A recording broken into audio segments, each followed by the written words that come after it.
మరికొన్ని గంటల్లో ఆంధ్రప్రదేశ్లో జరగబోతున్నటువంటి ఎన్నికలు ఖచ్చితంగా ధర్మానికి, అధర్మానికి, న్యాయానికి, అన్యాయానికి జరగబోతున్నాయని చెబితే ఇదేమైనా సినిమాటిక్ డైలాగ్ లాగా అనిపించినా మీకు ఎవరికైనా, బట్ అందులో రియాలిటీ ఉంది అనే వాస్తవాన్ని కూడా గ్రహించాలేమో. ఎందుకంటే జగన్మోహన్ రెడ్డి పాలకుడు కాకముందు పేదల కోసం ఆ స్థాయిలో ఆలోచించిన ముఖ్యమంత్రులు లేరని కంఠబద్ధంగా చెప్పచ్చు. విద్య, వైద్యం, అరే బాబు పేదవాడు విద్య, వైద్యం, డబ్బు లేదు అని బాధపడే పరిస్థితి లేకుండా చేశారు. స్వతంత్ర భారతావనిలో ఎవరూ చేయని పని. జగన్మోహన్ రెడ్డి గారు ఇంటింటికి వెళ్తే, ఇంటింటికి వాలంటీర్లను పంపిస్తే పింఛన్ అందించడం న్యాయం, ధర్మం ముసలోళ్ళకు. దాన్ని ఆపేయించడం అధర్మం, అన్యాయం. నేను చెబుతున్న కాంటెక్స్ట్ అది. ఇంటింటికి వెళ్ళి పింఛన్ అందించడం అనేది ధర్మం, న్యాయం. దాన్ని ఆపేయించడం అధర్మం, అన్యాయం. గూడు లేని పేదవాడికి ఇళ్ల స్థలాలు ఇచ్చి ఇళ్ల నిర్మాణాలు చేపట్టాలి అని ఆలోచన చేయడం న్యాయం, ధర్మం. దాన్ని ఆపేయించడం కోసం ఏకంగా న్యాయస్థానంలోనే కోర్టులు వేసి కొన్ని చోట్ల ఆపేయించడం అన్యాయం, అధర్మం. అమరావతి లాంటి చోట్ల కూడా పేదలకు ఇళ్ల స్థలాలు ఇస్తే తప్పేంటి అని ఆలోచించడం ధర్మం, న్యాయం. అలా ఇస్తే సామాజిక సమతుల్యత దెబ్బతింటుంది అని చెప్పి వాటిని న్యాయస్థానాలకు వెళ్ళి ఆపేయించడం అధర్మం, అన్యాయం. నాడు నేడు కింద స్కూళ్ళ రూపురేఖలు అనేటివి కంప్లీట్గా మార్చేయడం ధర్మం, న్యాయం. వాటి మీద విమర్శలు చేయడం అధర్మం, అన్యాయం. పేదలు చదువుకునే ప్రభుత్వ పాఠశాలను అందులో కూడా ఇంగ్లీష్ మీడియం విద్య ప్రవేశపెట్టడం ధర్మం, న్యాయం. దాన్ని విమర్శించి అడ్డుకోవడం అధర్మం, అన్యాయం. అధర్మం, అన్యాయం. పేద పిల్లల చేతిలో ట్యాబులు అందించడం ధర్మం, న్యాయం. అలా ట్యాబులు అందిస్తే వాళ్ళు ఏంటి అసాంఘికమైన వీడియోలు చూస్తారు అని చెప్పి కథనాలు రాయడం, వార్తలు ప్రసారం చేయడం, విమర్శలు చేయడం అధర్మం, అన్యాయం.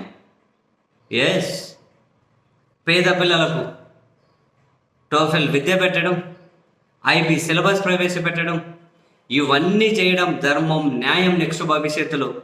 అలా చేయడం అనేది పేదలకు అవన్నీ దక్కితే ఇంటర్నేషనల్ స్కూళ్ళలో చదివి మా పిల్లలు పేద పిల్లలతో సమానం అయిపోతారు కదా అని చెప్పి ఆలోచించి ఆక్రందన బయట పెట్టడం అధర్మం, అన్యాయం.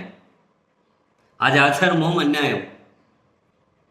పేదలకు కూడా కార్పొరేట్ ఆసుపత్రుల్లో వైద్యం అందే విధంగా 25 లక్షల రూపాయల వరకు ప్రభుత్వం నిర్ణయం తీసుకొని ఆ దిశగా ముందుకెళ్ళడం ధర్మం, న్యాయం.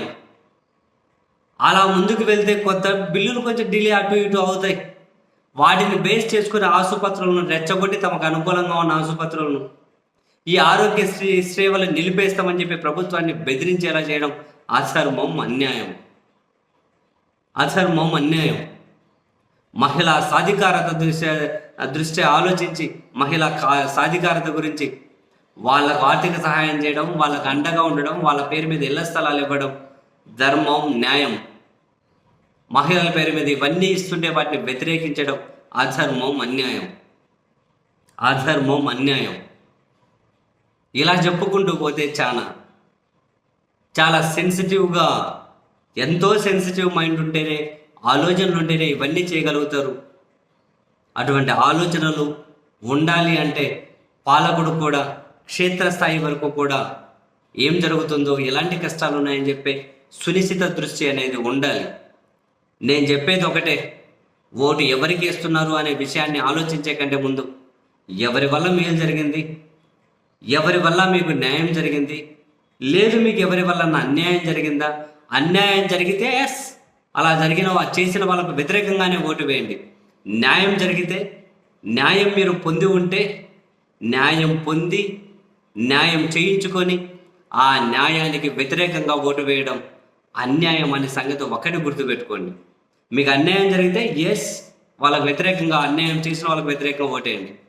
కానీ మీకు న్యాయం జరిగితే, మీరు న్యాయం పొంది ఉంటే అలా న్యాయం పొంది కూడా న్యాయం చేసిన వాళ్ళకు వ్యతిరేకంగా ఓటేస్తే భవిష్యత్తులో మరొకరు కూడా న్యాయం చెయ్యాలి అనే ఆలోచన కూడా చేయరు. అప్పుడు పాలకుడి ఆలోచనలు కూడా సున్నితత్వం వైపు, న్యాయం, ధర్మం వైపు నడవవు. పేదలు, బడుగు, బలహీన వర్గాల గురించి, వాళ్ళ ఆత్మగౌరవం గురించి ఆలోచించవు ప్రభుత్వాలు.